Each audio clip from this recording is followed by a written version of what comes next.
Hello, ഇന്ന് നമ്മൾ ഉണ്ടാക്കാൻ പോണത് എൻ്റെ ഒരു ഫേവറേറ്റ് റെസിപ്പിയാണ് കേട്ടോ. അപ്പം നിങ്ങൾ വിചാരിക്കുന്നത് പണ്ട് മുതലേ ഇതിൻ്റെ ഫേവറേറ്റ് ആയിരുന്നെന്ന് വിചാരിച്ച എന്നങ്ങൾക്ക് തെറ്റിപ്പോയിട്ടാ. കാരണം പണ്ടൊക്കെ എൻ്റെ ഉമ്മ എനിക്ക് നോമ്പിന് ഇത് എപ്പോഴും ഉണ്ടാക്കി തരുമ്പോഴേ എനിക്കിതിൻ്റെ വാല്യൂ അറിഞ്ഞിരുന്നില്ല. ഇത് ഇത്രയും ഫേവറേറ്റ് ആണെന്ന് അറിഞ്ഞിരുന്നില്ലാന്നേ. ഇപ്പം എന്താ അവസ്ഥ, നമ്മൾ നാട്ടിൽ നിന്ന് വന്നിട്ട് ഇവിടെ ഒറ്റയ്ക്ക് നിൽക്കുമ്പോഴേ ഇതിടക്കിടക്ക് കഴിക്കാൻ പൂതിയാകുന്നു. അങ്ങനെ പൂതി തോന്നിയിട്ടുണ്ടാക്കുന്ന ഒരു ദിവസമാണ് കേട്ടോ. അപ്പം നമുക്കിതിൻ്റെ റെസിപ്പി നോക്കിയാലോ. അതിനായിട്ട് ആദ്യം പത്തിരിക്ക് വാട്ടിയെടുക്കുന്ന പോലെ വാട്ടിയെടുക്കുക. എന്നിട്ട് നന്നായി കുഴച്ചതിന് ശേഷം ഇതേപോലെ പരത്തിയിട്ട് കയ്യിൽ വെച്ചിട്ട് കുഞ്ഞു കുഞ്ഞു പിടികൾ ഉണ്ടാക്കിയെടുക്കുക കേട്ടോ. അധികം വലുപ്പം പാടില്ലേ, ചെറുതന്നെ ആയിക്കോട്ടെ കേട്ടോ. അങ്ങനെ ആക്കിയെടുക്കുമ്പോൾ ഇത് കുറച്ച് ടൈം എടുക്കും. ഞാനിത് ആക്കിയെടുക്കുമ്പോൾ ആലോചിച്ച് എന്താണെന്ന് വെച്ചാൽ, പണ്ടൊക്കെ എൻ്റെ ഉമ്മാൻ്റെ വീട്ടിൽ നോമ്പ് തുറ ഉണ്ടാക്കുമ്പോഴേ നമ്മളിതാക്കുമ്പോൾ നമുക്ക് കസിൻസ് എല്ലാവരും കൂടി ഇരുന്ന് കളിയും ചിരിയും തമാശകളൊക്കെ ആയിട്ടാണ് കേട്ടോ ആക്കിയെടുക്കുക. അങ്ങനെ ആകുമ്പോൾ നമുക്ക് ടൈം പോണതേ അറിയില്ല കേട്ടോ.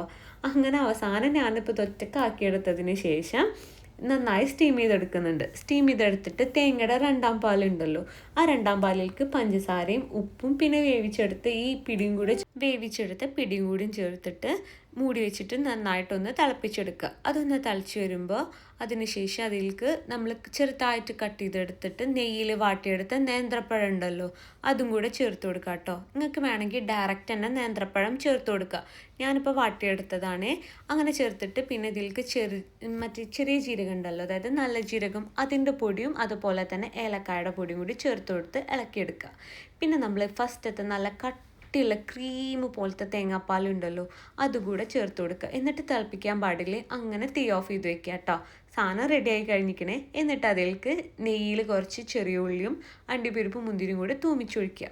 കണ്ടില്ലേ ആ ലുക്ക്, കണ്ടില്ലേ സാധനത്തിൻ്റെ? കുറച്ച് മെനക്കെട്ടാലെന്താ. അപ്പോൾ എല്ലാവരും പോയിട്ട് ട്രൈ ചെയ്ത് നോക്കുക കേട്ടോ വേഗം.